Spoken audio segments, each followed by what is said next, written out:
So The wide shot. Go to the wide shot. wide shot. Come on. All right, we got to be live by now. Hey, everybody! It's a special night here. It's Deep Space Nine at 9-ish here on Live Long and Podcast. Whoa, there he goes. It's election night in the United States. It is the 2020 election. It's happening right now, or the results are being tabulated, or whatever. But we're just getting started here. We don't care. We got to talk about Deep Space Nine Sanctuary, Episode 10, Season 2. Let's get into it. I think this is a perfect episode for tonight. But go on, do the intro. Sorry, it may very well be, but it was. I was like, of all the Deep Space Nine episodes or any kind of science fiction episode you could watch, I don't know if this was the one, but yet I think there were things in it that rang true and are very relevant. So I think we'll get to. I'm Dave Mader, introducing. This way, okay. He's in the top right-hand corner of our screen. Jeff Mader, my brother. How you doing, Jeff? Good. I'm here to talk about what not a great episode, guys, but you know what? I watched it. Well, bravo! You watched the episode and you showed up with a podcast. So I think I had to do it the Bajoran way. Yeah. Yeah. Thank you. Yeah. Live long and prosper. Also introducing co-host Jaemeel Robinson in the bottom right-hand corner. How you doing, Jaemeel? I'm okay. I'm here. Jeff graced us with his presence. Thank you. And You're welcome. We have, taking up the dead weight that is Jeff from time to time is the wonderful. Well, you're going to introduce them next. Go ahead. Why don't you introduce them? You were already in the segue. I hate it. No. I'm going to give it to you. I'm not the host. Okay, Dave, you can pass the ball back. I'm good with that. And introducing lastly, Ashley and Kevin Millard joining us as in many weeks here on this podcast. You become regulars, I'd say. You're almost like you're transitioning like Garrick into regulars here, I'd say. Into regular cast. So hey, cool. And welcome. How you guys doing? Good. We're good. We also watched this episode. Yes. All the way through. You're here on election night. We are here on election night. It's not our election night. It's historic. Historic, I'd say. Yeah, it only happens like every 4 years. Well, and do we get to sit down, though, and talk about episode 10 from season 2, Sanctuary from Deep Space Nine, which is a refugee story. So I think we really got to break down this episode, guys. Lot to talk about. Let's go full screen. We need to see each other a little closer here as we talk about this episode from 1993. So this was an interesting one. Definitely one I remember. Let's start with Kevin and Ashley. Kevin and Ashley, what is your take on Sanctuary? I hate the hairstyles. So you're referring to this guest species or guest star species, if you will, species of the week. They're called the Scree, I believe. Scria. The Screans, right? And the Screans are from the Gamma Quadrant. I think they're one of the few to mention the Dominion. Oh yes, let's get this this hairstyle in here just to have a quick look. You mean Bram Stoker's Dracula hairstyle? Yeah, it's awful. Well, and they only have one hairstyle on their entire planet. They all had that. All the women All had the women had this. And then all the men were running around with like wet, limp noodles on their head. Like This is how the men looked. It's the North Korea of Star Trek. Yes, and this Only one hairdo. one hairstyle. They're refugees. They kind of think their own thing, but they trying to find another place. I don't know. The flaky skin. Yeah. I feel like I get actors. Like the other guy, I feel like is the guy from The Bone Collector. He's been in a bunch of movies and stuff. Yeah, I know he is definitely. He was in an episode of Voyager where he played the psychopathic hologram. But this guy that's on screen right now, does anybody know the connection to Star Trek with him? I know this face. I don't know why. I do. he's the character who dies quite tragically. He's the one who won't turn off his engines and near the end of this episode and dies. Was it a tragedy?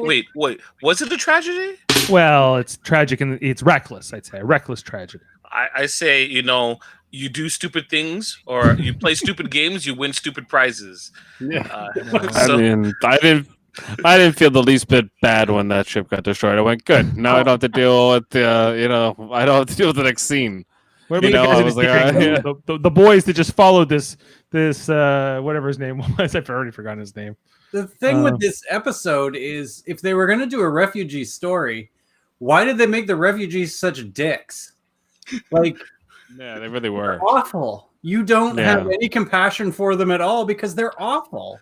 Why can't Nog just put some fart juice on you and you just have to deal with it? Okay, look, that's just something you have to, don't get in a tizzy over it and get in a fight. They should have. They didn't land any blows on Nog. They kind of got what they deserved. Like Nog is defenseless. You heard him scream, right? Yeah. Like Jake was more imposing physically than Nog, right? And Nog had two people on him, and none of them actually gave a blow. Quark had to manhandle these kids and fling them off of him, and then hiss at them in order to get them to leave in the Ferengi hissing tradition. I'm like, jeez. Of course, these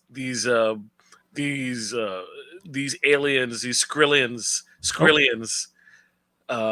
were a joke. Like, come on, seriously? Like, technically, the Ferengi and the Skrillians, would be automatically opposed. I'm surprised they didn't have any scenes. What is going on, Dave? I'm like getting dizzy. He got lost, and he doesn't know how to get back. I'm getting dizzy. I'm like, where am I? It's an upside down kind of night here on election night on Sanctuary Deep Space Nine at 9ish. The only buzzwords. I'll go into what I feel about this episode. I actually like this episode. I think it was okay, which is a lot better interrupt you than. For 1 second though. Sorry, the guy who's on screen. I didn't get to say who he was. Go ahead. Sorry, but I just wanted to take him off screen. This is Andrew Koenig, the son of Walter Koenig, who plays Chekhov. Yes. Well, he was. He died tragically, and I think in the year 2000 and something. But, quite a sad story. But anyway, I'm sorry, Jaemeel. Please continue. I'm refraining from any jokes about his passing. Rest in peace. All right. I thought he was going to hang around a lot longer. No, I wanted to leave. I wanted to get him off screen so I could come back. So that's why I interrupted you. Sorry. Apologies to the family. I do not know his name. I do not know his name. Where's that on my Okay. I'll get enough feedback on Twitter about what I just said. So, about this episode. I thought it was a lot better than it could have been. I thought it could have been like a season 1 type of episode. And we all know the deal there. My things that I felt we were missing was any type of interaction between the female leaders and the Ferengi. I think we missed out on that. That would have been interesting. Mm-hmm. And just the general tone of the episode is just really weird. Like the friendship that is there between the main character. I forget her name. Tenev or sorry, her name is Vena. Hanik. Oh yeah. Hanik and Kira. It was like, you guys aren't really friends. Like you laughed about a dress and that was your friendship, basically.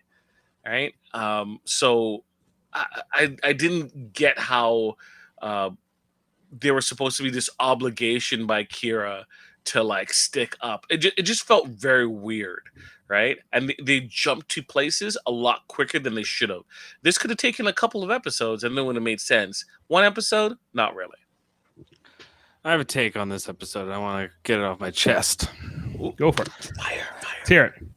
I think this is the best example of how Star Trek, especially Deep Space Nine, is hypocritical, where a prophecy only matters when it's Bajoran prophecy.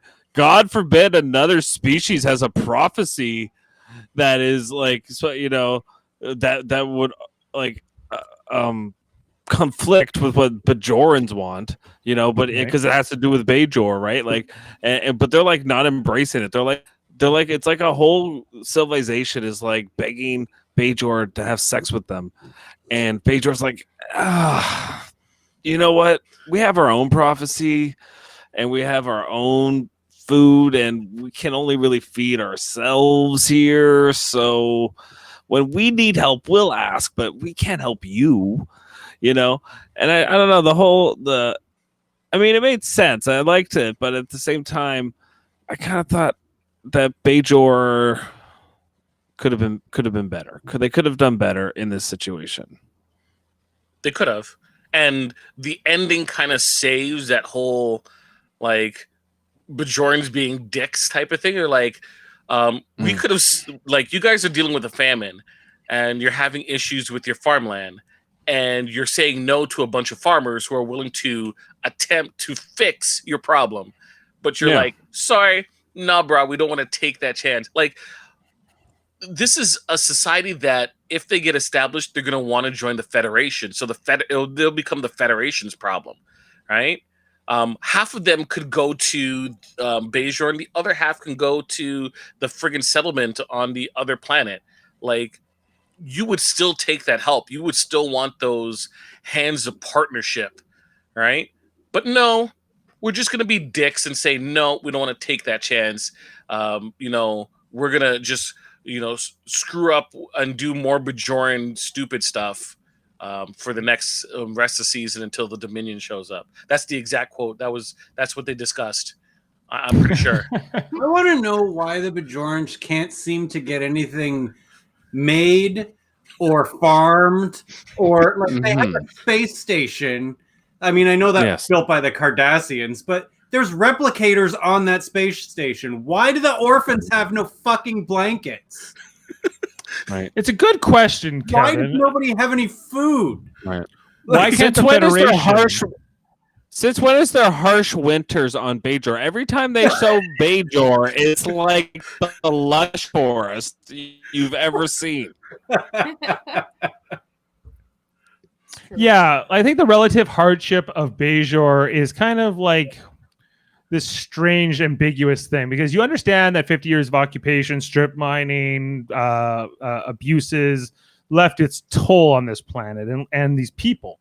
And how they handle this refugee situation in this episode is telling about some things, about them. I think just about how people felt about refugees at the time. I still do, or they still do, or people still do. Like, it's not always an easy topic, and I think especially how it's portrayed in this episode is not reflective of what you would see today, because normally it's the issue is in terms of the public conversation is much more sympathetic towards people and refugees, but clearly here in 1993 less so. It seems like they are willing to show more of the viewpoint of the people who feel the burden of that, like in these Bajorans and in Quark, as well, in his words, not the Federation, because they're like, there's always Draylon too. We got plenty of planets that are really nice, and you can have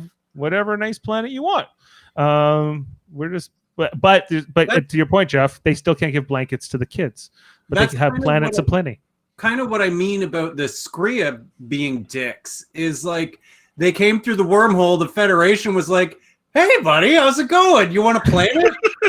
We got a planet for you. Yeah. You need one, right?" Well, right, 3 million people? Right. Sure. And then they're like, no, we'd rather have your house. Like, we'd rather have your planet. Yeah. Like, yeah, our prophecy says that it's got to be your planet. And the Bajorans are like, fuck your prophecy. Like, this isn't a choice. It's different when it's a choice between staying on Bajor and going back to the oppression you're facing in the Gamma Quadrant.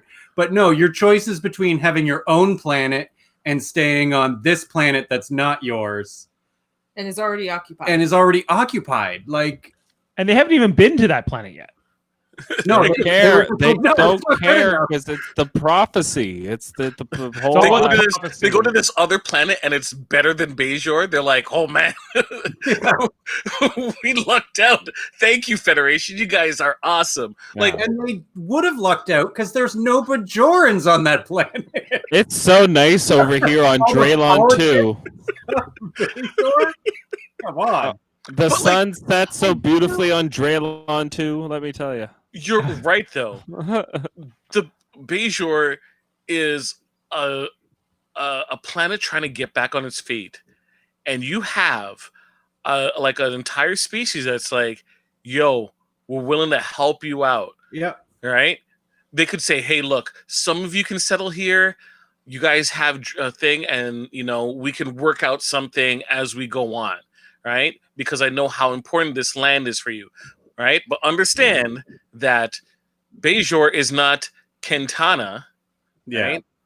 It's not Kentana, but we can call this new Palencia, right? This northern Palencia that has been ravaged as Kentana, as like a state, an independent state, Yeah. right? But we can make a deal where if you make anything, you have to share a portion of it with the entirety of Bajor, right? Build up a relationship, right? Yeah. We can't handle everyone. Let's come in the middle. No, get out. Nope. But We only got 45 minutes to in tell the this story. Bajoran's defense, imagine you've been oppressed for 50 years and been occupied for 50 years, and then 3 million people that you have never met before goes, hey, we're going to move into your planet.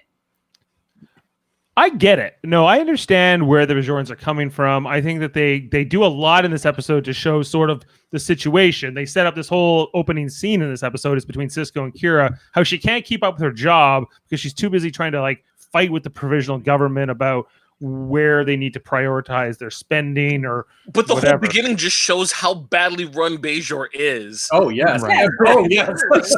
So it's not like, well, they're dealing with a lot of hardship. No, the conversation we're having is these people are fools and it's hard dealing with them because nothing is getting done. Yeah. Right? Yeah, that's the whole premise at the beginning.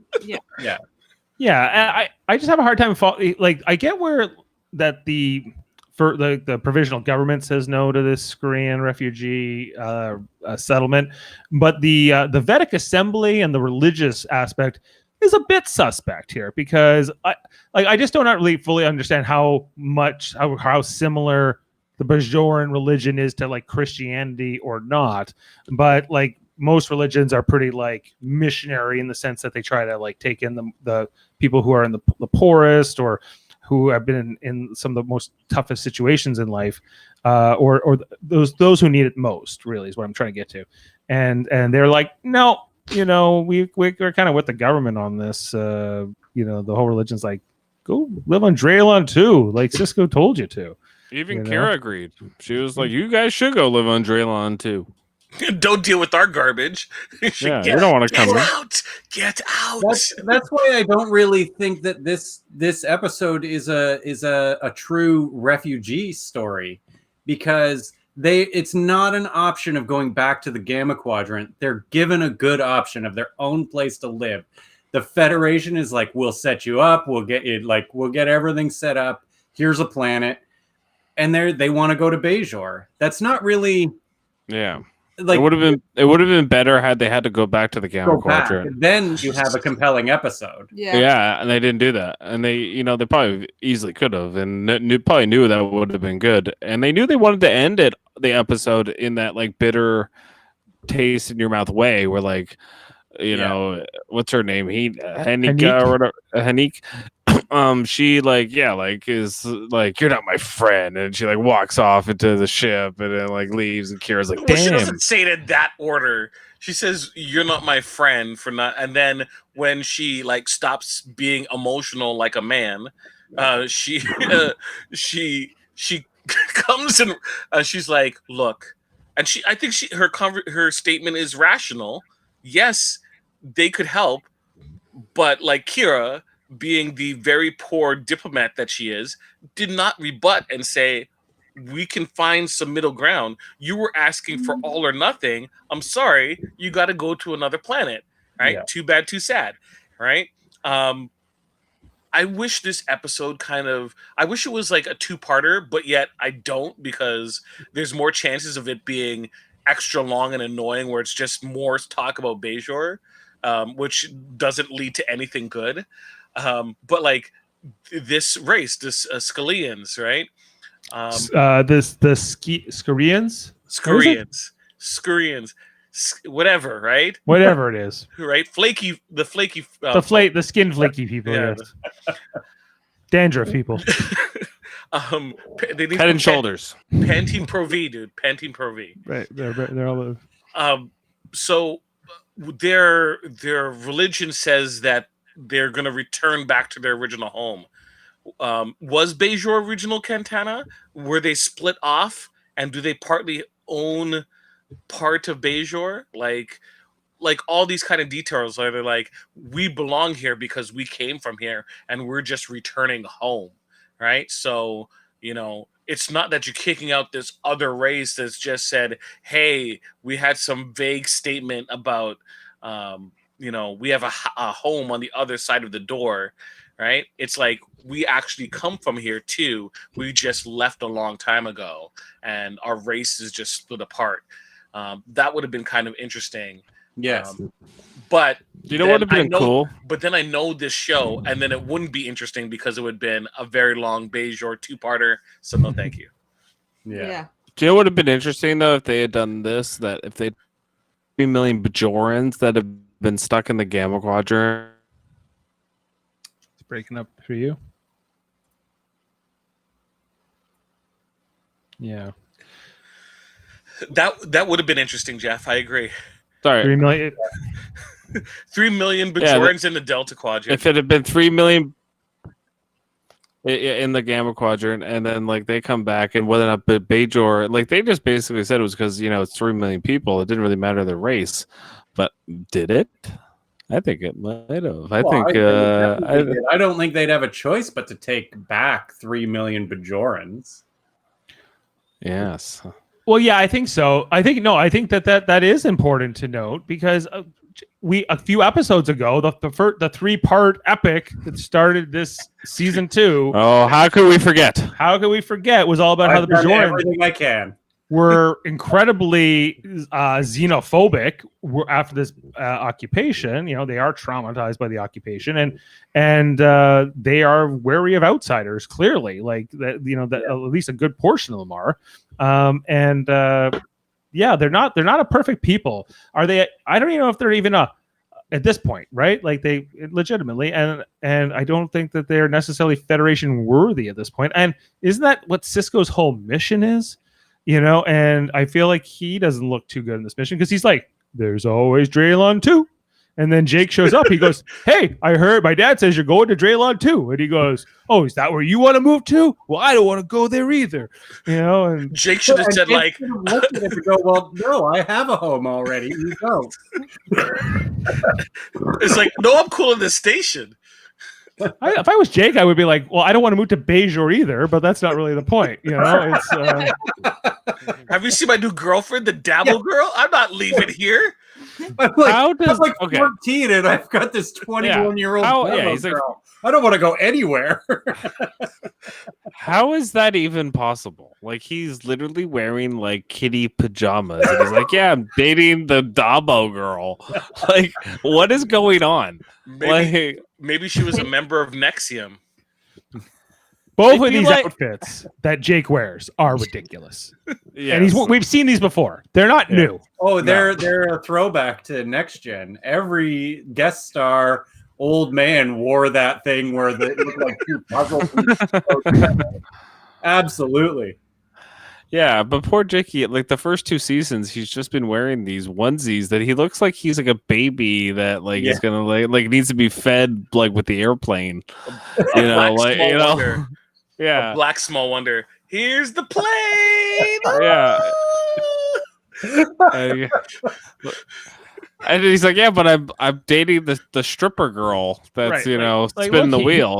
Like here you see it, right? Like it's just this ridiculous. It looks like thing. something out of the 70s, like a 70s sci-fi show. Yeah. Like later on, he'll get these like more stylish shirts. The but 90s, like all you need is parachute pants underneath on the bottom. Oh my god. Yes, that's so 90s. Unbelievable. Oh my gosh. Yeah, Poor it's just Jake. Jake never quite gets his outfits. It gets He it does. gets better, but it's When he this gets is at older. its worst. When he becomes Yeah. a writer, and then he has like adult version, you know. He's always wearing a vest. He's always got like a vest and a baggy shirt on. Yeah. Yeah, he had worse outfits than even like Alexander and Wesley Crusher. Like, that's saying something. I think the outfit from this episode is a hand-me-down from Alexander. I mean, it might be. It might be. And just stretch it out. Right, but just get back to the screens. Yeah, like I feel like they do the writing is very biased in terms of presenting Kira as this person in this tough situation. I think they do a lot to make Hanik unlikable. Yeah. Right. Actually, they don't do much to make her likable at all. Other than she's somebody in trouble and sympathetic. But once they can have a dialogue, and I don't know, like, what do you guys think of even? Not to judge other cultures, but what would you judge of the Korean culture with their matri? I can't blame. Let's go back a little bit. I can't blame her. She's a farmer. She's not like a politician. She's in a situation where she's supposed to make these decisions. I don't think she's probably well educated. So but she's the best of what they have, right? Or they've decided. So it's not her fault. I don't blame her, right? So let's just move from there. Let's just move. Okay, let's move it. Okay, I can't help it. It's Jeff. Jeff. I don't know why it drops it even when. There we go. I kind of like this. Every time you put that one on, you're just like, I like this one. I kind of like this. I'm the biggest up here. Oh, you down here? Well, listen to me.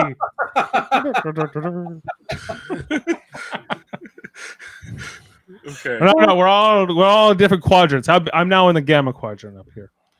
Okay. Beta. Beta. You're beta, bro. Look, you're talking about this race. They're not presented as being sympathetic. Yes and no. Like in these situations, they're in a unfortunate situation altogether, where there's going to be a lot of people who are scared and frightened, and they're not if this was like a Federation ship or something, this would be a different situation. But they're automatically just pushed to go on these all these different races and cultures, which they have no type of idea how it works. So they're just kind of pissing everyone off because people don't understand them. I want to clarify something. I do think that they are sympathetic. It's not that I don't. I think that their history, if it's to be taken at face value, seems like they were conquered by a race that was then conquered by the Dominion, and that's how they've escaped. Is that what happened? And they're spread out, and they're just looking for their promised land. They're a Zionist movement, or sort of allegory. And I think that is also to be sort of looked at here.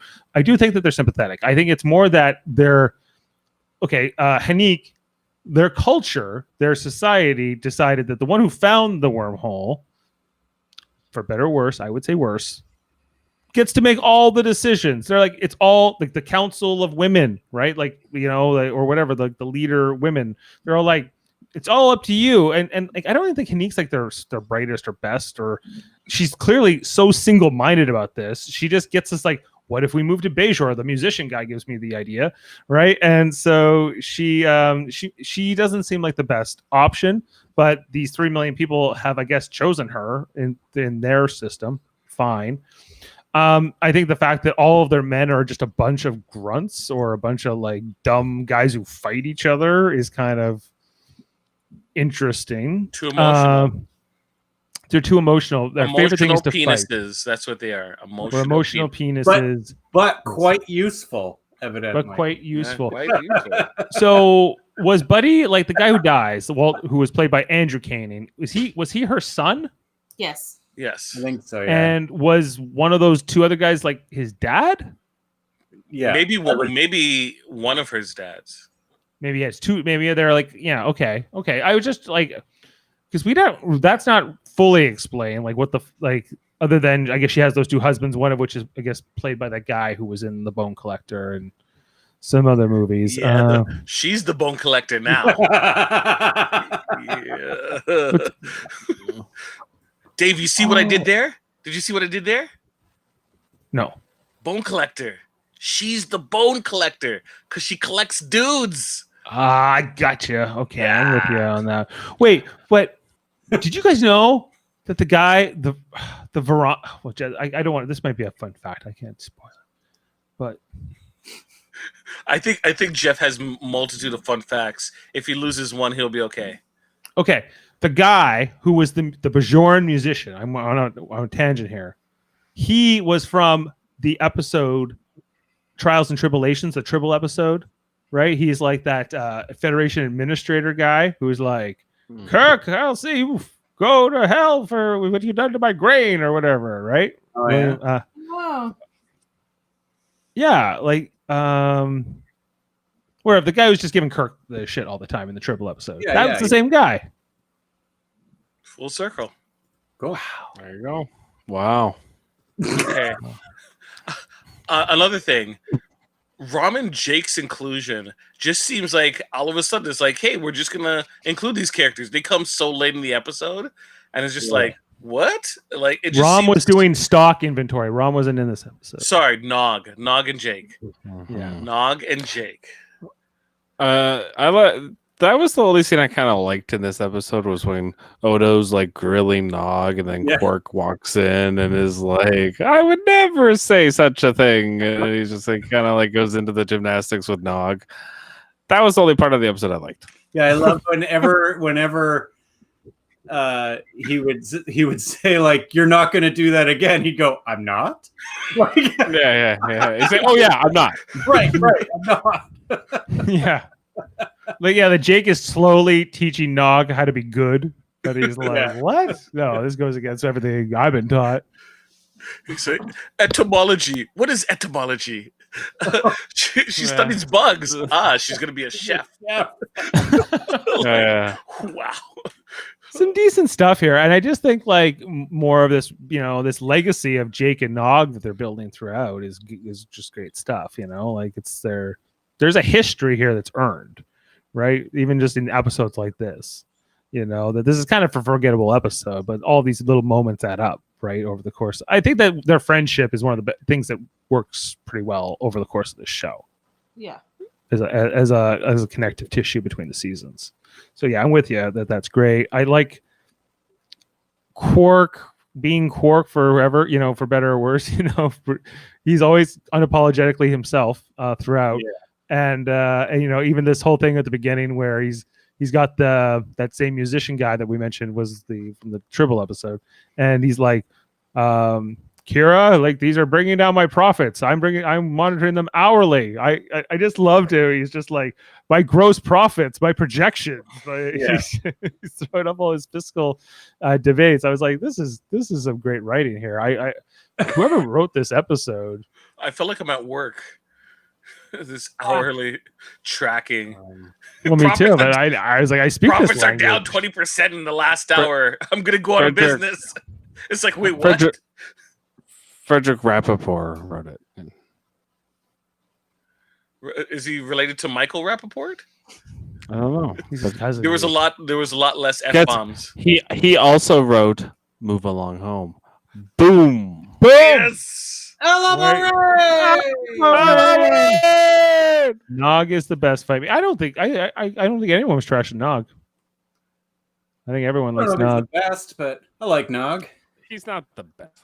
Even he's Nog like knows he's top not five, the best. maybe, right? Oh, and he's responsible for casting Vic Fontaine. That's not good. That's taking some points away. No. Yeah. Hey, Pally, I don't want to talk bad about me, Pally. Let's just get an update from Ashley. How far through season 7 of Deep Space Nine are you now right now? Same as last time. At the Quarter way. Yeah. The Esri going home one. Yeah. I haven't watched it. Right. Oh no. I've been watching other stuff. Yeah, you don't just want to power Take a through to break. the end at this point, huh? I really should. Yeah. Want to take a break? Yeah, that episode just takes the life out of you. Yeah, and I think that just while we're on Vic Fontaine, even though he's nowhere near this point of the show, he gets overused. Oh, yeah. So much overuse. It was fine, you guys like unscrewed the salt shaker and all the salt. And it was too much. Yeah, it was too much Vic Fontaine in season 7. Oh, Way yeah. too much. Yeah, They're like, let's Irish lean Stephen into Bear. Let's lean into it. He too much. Ira Stephen Bear was like, I can do whatever the hell I want. It's season 7, and I'm throwing Vic Fontaine in every episode. And I like Vic Fontaine. Guys, I like him, and I like Sinatra and the Rat Pack and shit like that. Look, so. I love the Rat Pack. I'm a huge Rat Pack fan. Oh wow. Look, I like the Rat Pack. I could do without Vic Fontaine. His combination of like Dean Martin is Dean Martin. We don't need another Dean Martin, right? And he was not charismatic enough to kind of play that gig. So yeah. Look, Pally. Oh my gosh! Stop it! Pally, I can't. Stop it, please! Stop it! Stop it! Jeez. Why the Oh, long face? I hated when all of the show, especially Voyager. Voyager went through these series of like holodeck scenes that they had, yeah. right? Yeah, Da Vinci. Friggin' The Da Vinci, or that was that weird resort one they had for like a couple seasons, or there was the pool hall, or there was the. I think it's because Next Gen did holodeck episodes really well, generally, and then none of the series have recaptured that kind of. I think Voyager had a few, but like the mutiny episode with the holodeck, and there's a couple. But What about Badgie? no, Here's a question for you, because I was thinking about this tonight with just the fact that this musician guy Varani was playing this weird Bajoran clarinet thing or whatever it was, and oboe perhaps, and like what, and the fact that later on it will become Vic Fontaine's 60s holodeck or holosuite program will become like this big set piece for the show. But like, don't you think Quarks would really serve from having some kind of a stage in its like setup, like, or something? Because why couldn't Vic Fontaine have been playing Quarks instead of that? Reduces the amount of seats available. He probably makes more money with the dabble tables there than he does with the stage. Yeah. That's probably it. I just mean like if they you could have it set up to have both, or because this place like because I go on Star Trek Online, the game I play, it was really fun. You can go there, you can go to Deep Space Nine, and Jeff, you've been there, right? And you were like, wow, they got all this like seating up here in the upper level. I don't know if I was like, wow. It's like, don't do that to me, Jeff. Don't undersell it. You were there. I love it. Well, let's hold on now. I was not wowed. It's like Star Trek Online. It's really fun. I like how you put that subtitle there. It's really fun. If you want to play with me, my handle is David Rocks 69. Icon Colonial. You can share if you want to. So TNG did decent holodeck episodes, except any of them with Barclay. Barclay. I think they all had bad and good holodeck episodes, I guess. But the best ones were with Does Jordy. DS9 have? Does DS9 have any holodeck episodes? DS9? Yeah. Bro, Everything with which Vic one? Fontaine. We talked about. Yeah. The Yeah. best is yet to come, Jeff. The one where they all get stuck in one of Bashir's. Is it our man Bashir? One of Bashir's. His like James Bond. James Bond program. James Bond. It's our Yes, man Bashir, right? That's the episode. That one's good. Yeah, that one's good. Yeah. So yeah, I guess there's basically Bashir and Vic Fontaine. That's it, really, because like we never see like O'Brien kayaking, but he likes to talk about it a lot. He goes and there's a bunch of holodeck programs we don't really get to see much of or at all. Like there's O'Brien and Bashir later on will do Battle of Britain as a couple in World War II. The Alamo. Or they'll do the Alamo, or they'll do the some Irish battle or something. Yeah, they're From all back- dressed in fur. Yeah, they're all dressed up, and I think that Dax and Kira like to dress up as princesses and go do medieval type stuff or something. Let's be honest. Dax is like, oh, let me find the right holodeck program because I bet you all of them are pervy. Like there's like 99 of them are like, ooh, can't show you this one, but this one is this one's safe for work. Let's do that. All right. Yeah. You even seen. Let's talk about some important facts. So you see, was it Morin hanging out with that sweet lady? When he started to cry, she drapes herself all over him. Right, dude pulls, man. Dude got skills. It's those whiskers. It's the right? whiskers. It's the whiskers. The ladies love them. Yeah, what can he say? Yeah, I thought it was funny. Like, there's some good. Like, there was some interesting. Yeah, especially Morn. I think has a great moment here. He like leans over. I'm like, what is he gonna say? Something? He's like, nope. He gets the cloth and just starts wiping. Like, I really remember this episode, watching it back in 1993 or 4, whenever I saw it for the first time, and I think I really remember this as being one of the Star Trek episodes that didn't have a good ending to it, that had left you sort of feeling unresolved. There were others before this, but this one stood out to me in sort of like how I remember Deep Space Nine, especially these early seasons, where you have like this story that is kind of like saying, well, things are not all simple in the Federation, and it's not always wrapped up by the ending, which is kind of what other Star Trek stories are, especially Next Gen that came before this. Usually happy ending. Everyone lived together, and they didn't run out of resources. And we left, and we never checked to see how things played out. The end. TNG. Well, I think all Star Trek writers struggle with this, right? Because it was Gene Roddenberry's like, no, we have utopia, and there aren't these issues, and the calamities that our heroes are going to run into are mostly external. They're going to run into these aliens. They're going to run into this thing that is going to be trying to get them, but generally, like, we're not. The problems are not inward. You're not fighting with each other. You're not fighting with maybe certain races like the Klingons you are, but you're not fighting yourselves, right? There's not like domestic issues as much. But writers, especially in Next Gen, by the Next Gen era, they were like, how the hell are we going to write stories where there's no conflict, where the characters just get along all the time? We do an episode with none of the main characters, and Picard is John McClane.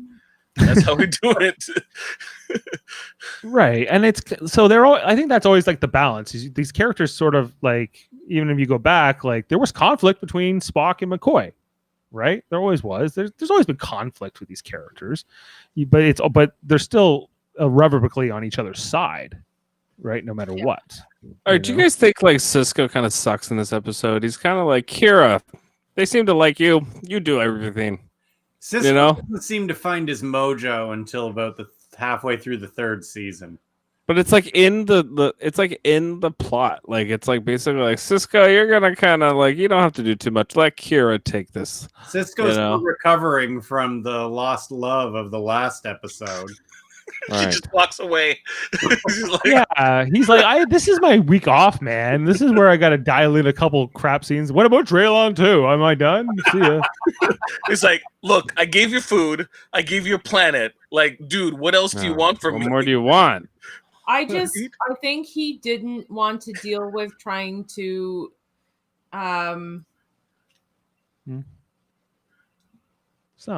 Sorry, I was reading that. I think Cisco was just like, oh, no universal translator. We can't understand what they're saying. I don't want to deal with this. Here, you take it. Like, he's just passing. She seems to like you. Off. Yeah, like, oh, she seems to like you. You do it. And he's just smiling on his way back to his office. I can watch baseball, and I don't have to deal with these fucking aliens I can't understand. Look, he did it to Bashir. Now it's her turn. Cisco is just like, I don't want to look at their ugly faces. I'm going back to my office. Kira, deal with it. Do you think that Cisco's a demanding boss? Cisco is like, hey, if there's a war, I'll shave, grow a beard, I'll shave my head, and we'll do stuff. But until then, I'll be in my office. You fucking deal with stuff. But he's like so I passive. thought you were gonna fix the replicators. He's kind of passive aggressive. He's like, I know you're busy. I know exactly what you're dealing with. I still need it done though. Yeah. Like Yeah, you can't but- help me. You're chilling in your office, right? You can't like take something off my plate. No, you'll get to it. Just make sure you do.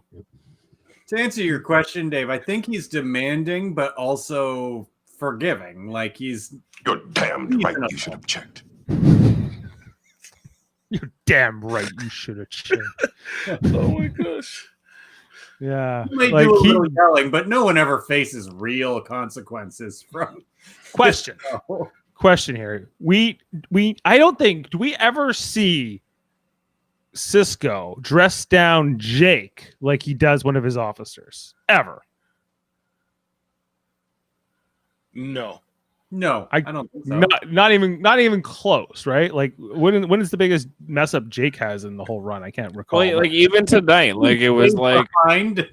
somehow Jake is always with Nog, and Nog's getting arrested or in trouble, and but Jake's just there, and he's like, "Oh, I was reading the book and drinking some apple juice. I don't know what's going on," like.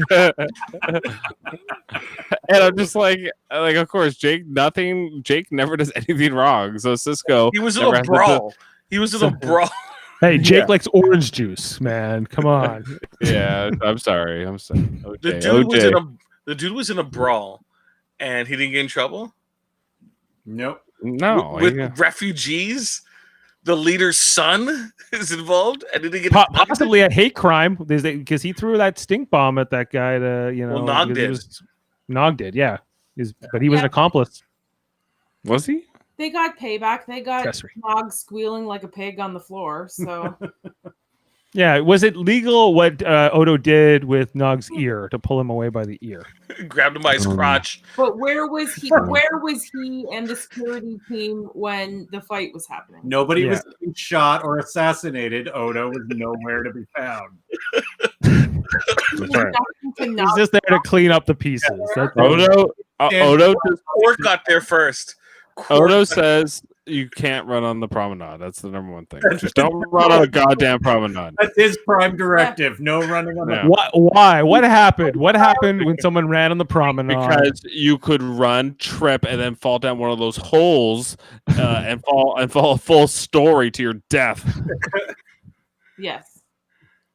The danger doesn't seem that intense. Okay, so let's once again. I keep on talking about this random stuff. So when Jake and Nog were on the steps, did it seem like the bars were higher up? Because usually they're able to put their arms. Yeah. And like They But, seem like, different yeah. somehow. It You're right. sounds Like the, higher. Yeah, they lowered it. Yeah, for sure they did. I got to bring up this fact that it was 2-on-1 and none of them got a clear shot on Nog. I'm just like, come on. He's You Yeah, it guys- was a long time too. It was a long time on the ground.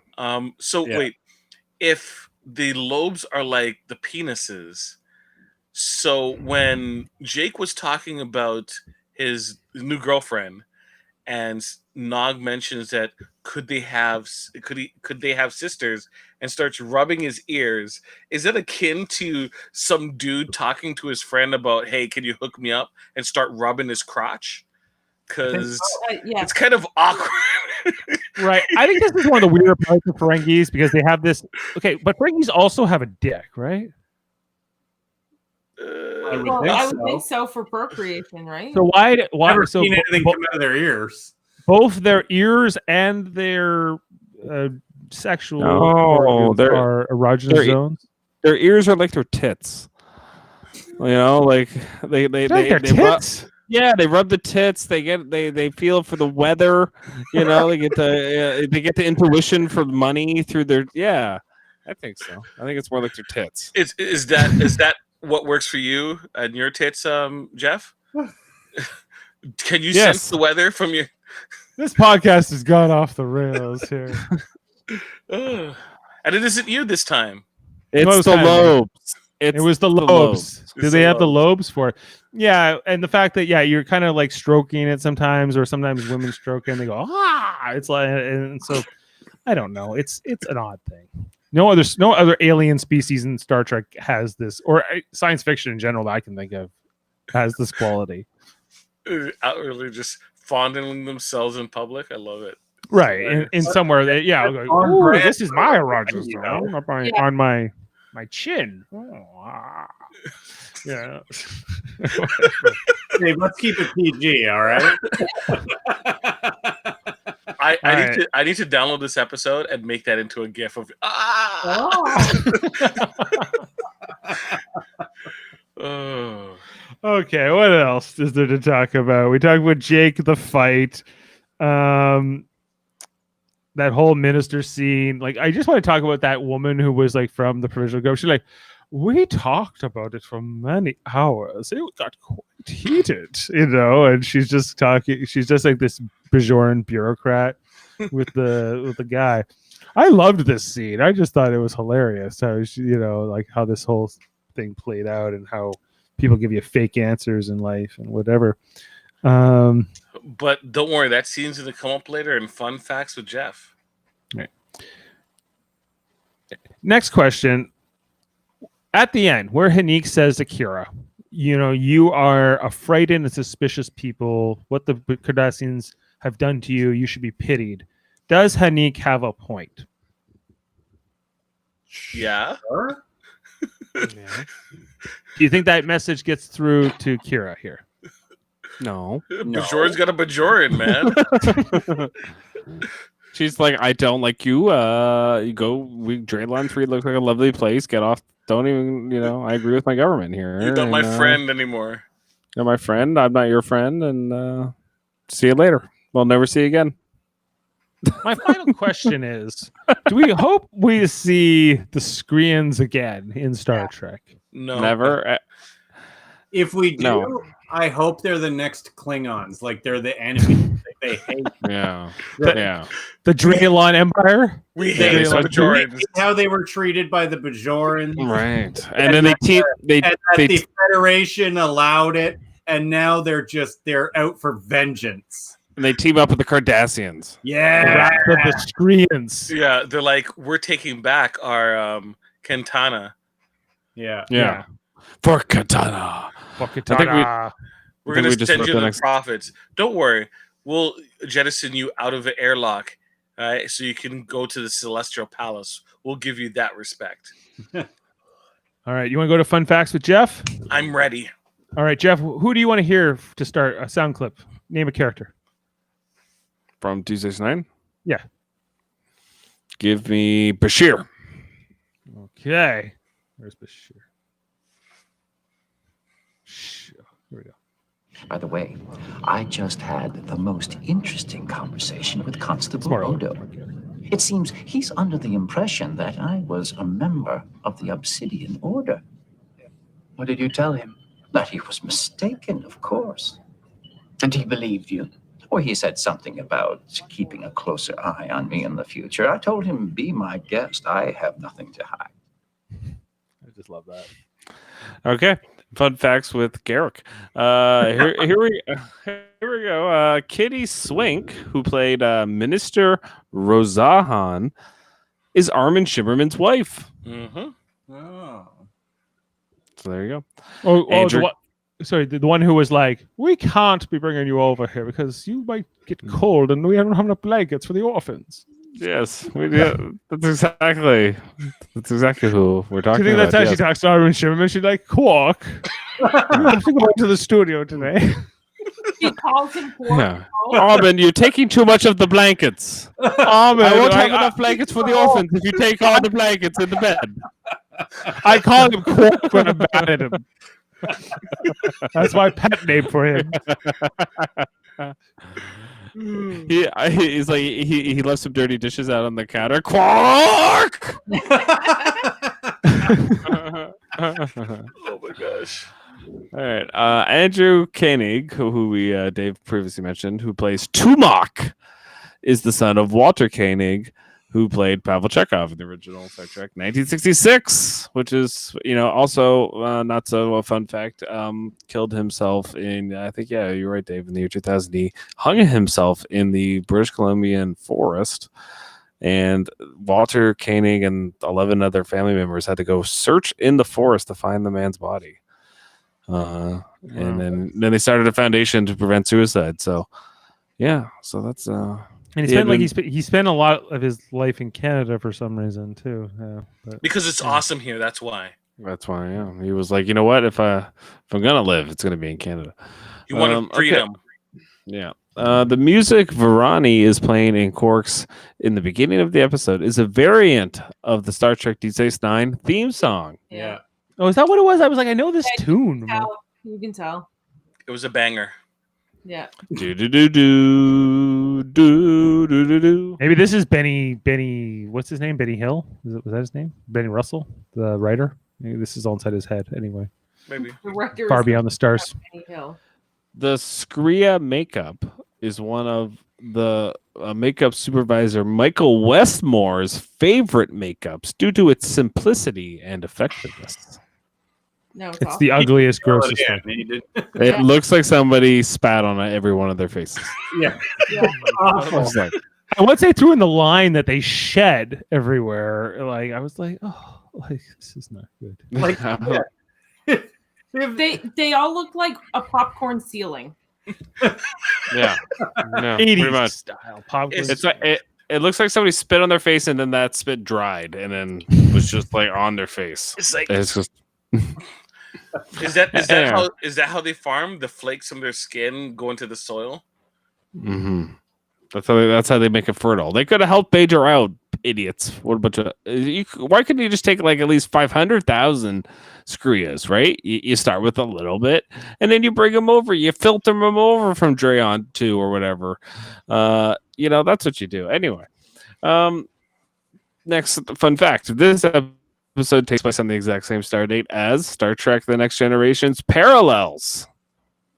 This happened the same day? Yeah, it takes place on the same day. Busy day. That's my favorite Next Gen episode. Wow. Which one is Parallels?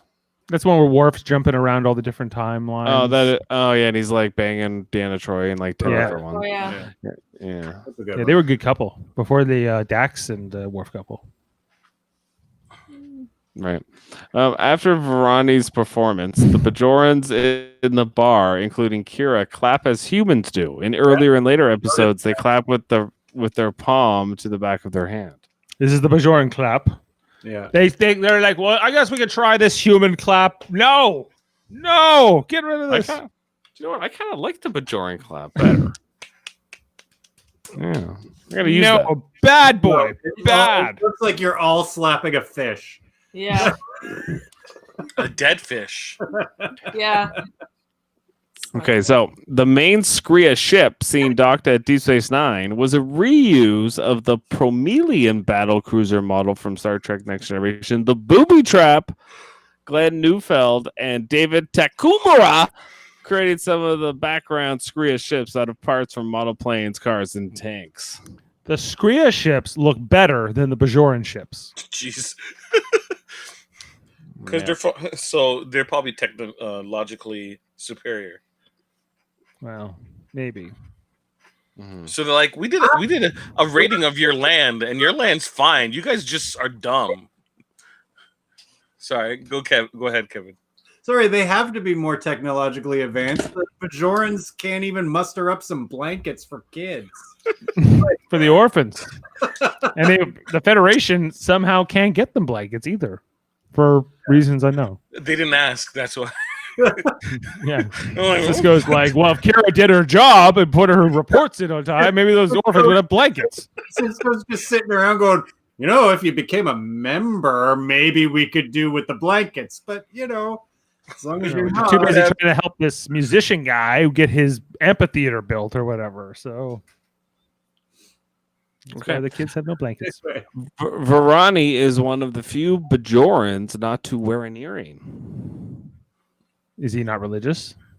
He's like, no, I'm not wearing that stuff. I'm not wearing that. He's like, I'm a musician, man. I don't believe in identifying myself on my ear.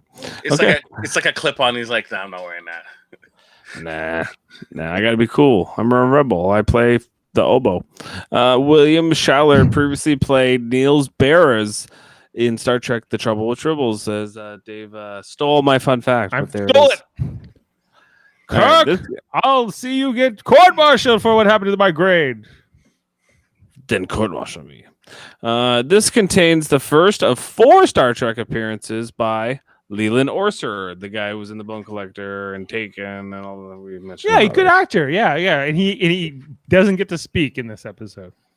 Right. So it's the things he also played was he was Lovok in DS9, the Dias cast. He was Loomis in Enterprise's Carpenter Street, and he was DeJaren in Voyager's Revulsion.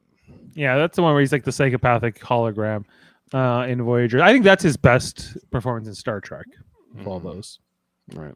When Nog is looking at the most wanted list in Odo's office, one name he reads off is Plix Tixaplick, which is what. Go ahead.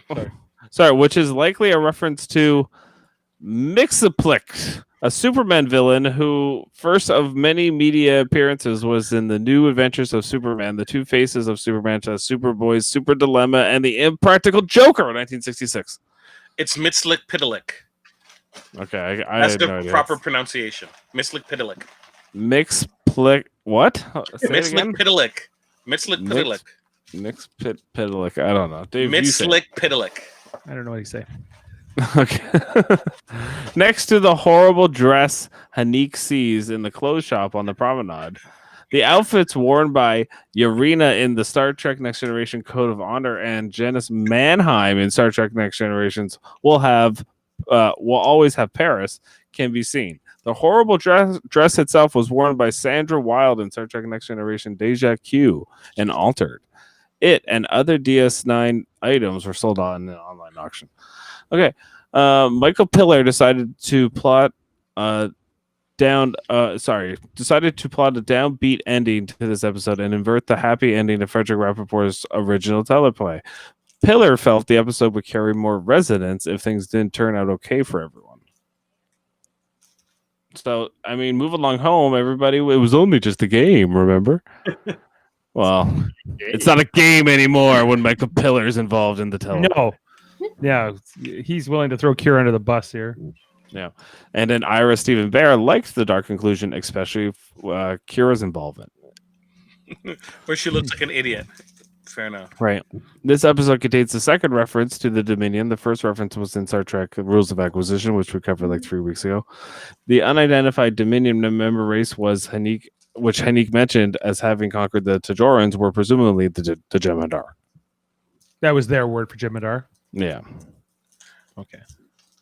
Yeah, we didn't talk about the translation issue that they had at the beginning, but isn't it weird that this language is throwing off their universal translator compared to presumably millions of languages, maybe billions of languages they've encountered at this point?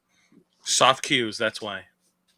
All right. Messed up everything. Flaky skin. I don't know. Flaky skin. Couple things. I have interesting facts with Jaemeel. One, she's talking about that dress being terrible, yet the dress she's wearing is awful and is completely unflattering.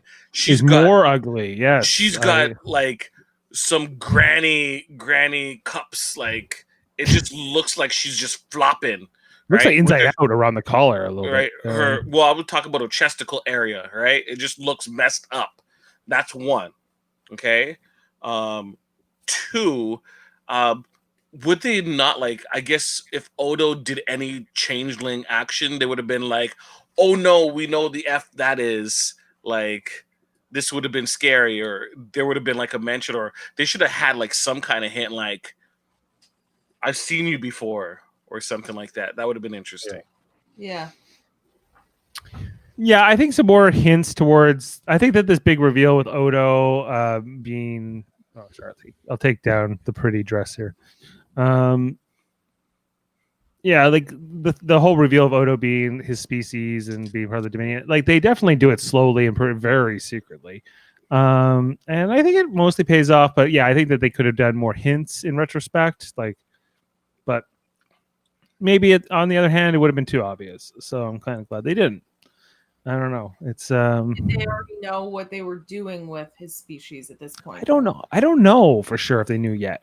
If they had made that call, I think because I think next week or I think it's the week after. I think is actually when we get Odo's quote unquote surrogate father, the Dr. Morapel, the one who raised or brought him up, found him and studied him initially, and so so I think that we haven't had a lot about Odo. Where do I come from? Who am I? They haven't done a lot of that since season 1 at this point, since he got hit by a rock, because he was chasing this locket thing with this douche that he met, and whatever the hell that episode was. So it was they will, and I don't know if maybe they didn't have that idea yet. Maybe that just kind of naturally made sense as they were going to have those things up. I don't know the answer to that. We got to find out. Any more interesting facts with Jaemeel? No. Okay. Let's get to ratings. Oh, wait, that's not the thing. There we go. All right. I'm going to go first this week. It can't be much worse than last week. I'm going to go and give this a 7. 4. Give me a 4. Jaemeel. 5. I'm a 5.5 on this one. 3. And Kevin. 3. So our average comes out at 4.9, better than last week, but definitely below the average of now 6.4. So so far, guys, this is like a B- show, like at best, on average. But it will get better. We all know that. I think there's a reason that a lot of people dropped off this after and have had to come back to it to watch it through. Yeah, and and I will, I've talked to this before, and I will explain it as we get closer. But yeah, at this point, like back in real time when this was airing, I was not watching this show, at least not every week.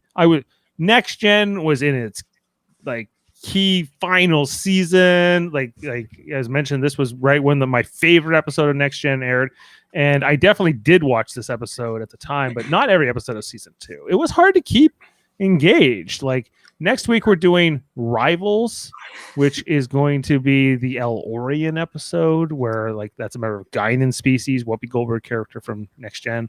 I remember his species, and I guess Malcolm McDowell, the guy who killed Kirk in Generations, all from that same species. So we get the race of listeners, and again, more world building, which I do like, but sometimes it fell flat in these first couple of years, I think. We'll talk about that next week when we get into that episode. It's slightly above the Red Angels story arc, you mean? Slightly above. What is? This season of DS9. No, this is way above the Red Angel storyline of Discovery season 2. That is some of the worst. Okay, like it's hard for me to say to you it's all bad, because of course there was ups and downs and good things I liked. But overall, when you say Red Angel storyline to me, that is the worst. That is the lowest point to me in Star Trek. For me, I maybe not always feel like this, but right now, I was like, that was a low point for us in the franchise. Okay. But I appreciate the effort, everybody. So, is that something that you mean to the writers and the cast? I appreciate the effort. I appreciate the effort, but you guys live and learn. Move on. And I think that covers it. Anything else you guys want to say about Sanctuary? No. Okay. Nope. I'm just going to plug everything else for this week. So this is our Tuesday night Deep Space Nine. As mentioned, we'll be back next Tuesday to talk about Rivals. Wednesdays, we do original series. Tomorrow, we'll be talking about an episode called A Taste of Armageddon from season 1 of the original series at 7 o'clock with me, Jeff, Adam, Jody, and our dad. Jeff and I's dad. And on Thursdays, we will be back to talk about the 4th episode of the 3rd season of Star Trek Discovery, which is airing right now. Going pretty well. It will be me, Jane, my wife, Michael Chan, and Adam Woodward. He's doing back-to-back right now. Not bad, guys. Like, I feel like Discovery has taken a whole new turn and is a new show. And this is just coming off my rant where I said season 2 of Discovery was one of the lowest points of Star Trek. So, hey, you can leave the past behind and you can start anew. So that's kind of cool. We'll see how the rest of this plays out, because I was kind of feeling good about Picard at this point in their most recent season. And by the end, I was kind of fatigued. So there's still 6 episodes to go. I'm not counting my what is it? The chickens before they hatch. Alison Pill joins the cast. So Alison you know. Yeah, then I'm like, well, we'll see. And then on Friday night, join us as we're talking Deep Space Nine for Star Trek Radio Theater, as we will be doing an episode, the 5th season's premiere, Apocalypse Rising. This is where the crew, or at least a good portion of the Deep Space Nine crew, have to infiltrate a Klingon event in the attempt to expose Gowron as a changeling. We're not quite here at this point in our show yet, but this will be the one where we're enacting. Many of us here on the podcast, Jeff, Kevin, Ashley, myself, and others, as you can see here, will be part of that. So check that out Friday. It's gonna be a little bit later. I think we're 10:30 is a tentative time, because we're just have to sync up. But that is what we're doing. Are you guys excited for this? Yes. Yes. Always. I think it's gonna be a lot of I'm fun. excited to hear your plain and simple Garrick. I get one line as Garrick. It will be a most glorious podcast. It will be Worf. Kill me, Worf. You're welcome to try. So that's going to be a lot of fun. Yeah. Chancellor Worf. Chancellor Worf. No, not Chancellor Worf. We're doing the one. You don't even know. You don't know this episode? Yeah, the one where Worf kills Gowron. No. That's what I just asked you. No. Well, they fight more than once. Yes, this is the first time one of the first times they had a fight, like a fight with swords. Listen, Gowron can, he'll forgive, but he'll never forget. I saw that look, Jeff. We did it again. She's not at that point. It's all right. She hasn't got to that part in season 7. Well, she'll never forget. We do not forgive or forget. I won't forget. All right. And our other channels are Super Mario Brothers Podcasting, which we finished up the 22nd season of Big Brother USA.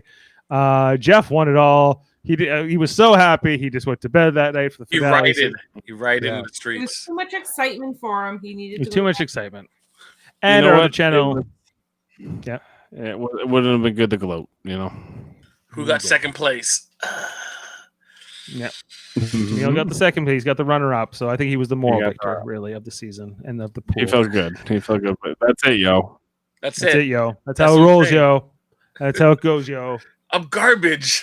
I'm garbage, yo. Both okay. of you. They don't know what the Millards don't know what's happening. Right now, we're doing Enzo. It's Enzo Palumbo. Look, Google him. He's on there. I won't. And no, you won't. That's true. And our other channel is Trivial Debates. We just had a Halloween episode on Saturday. Internet issues were a bit spotty. I don't know how good. I haven't actually gone back to listen. It's still worth watching. It's still worth watching. It was fun. Chris. The Washington Generals. Chris got a Chris. Don't fail to perform. Oh my gosh. It's like the Globetrotters playing. Jane was so very nice. Jane was a dear. To Chris, oh my gosh. Yeah. All right. Well, hey, we're going to sign off. I don't know if we lost Jeff or not, but before the cameras move, let's just end the stream because we got to get back to the election. It's election night.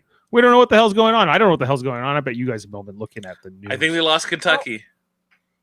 That was expected. Okay. Who's they? I don't know. No, they lost it. Yep.